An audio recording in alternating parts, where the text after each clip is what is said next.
Inilabas na ng Commission on Human Rights ang resulta ng kanilang investigasyon sa pagkakatanggal kay Cadet First Class Aldrin Jeff Cudja mula sa PMA o Philippine Military Academy.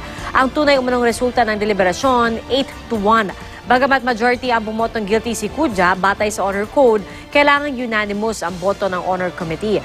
Ayon pa sa CHR, sham trial lang daw ang nangyari at hindi tunay na nangibabaw ang hustisya. Ang AFP naman, hinintay na raw ang kopya ng findings ng CHR bago sila magkomento, habang ang pamilya Cudja ikinatuwa ang resulta ng investigasyon. Hiling nila, maibigay na ang diploma ni Cudja.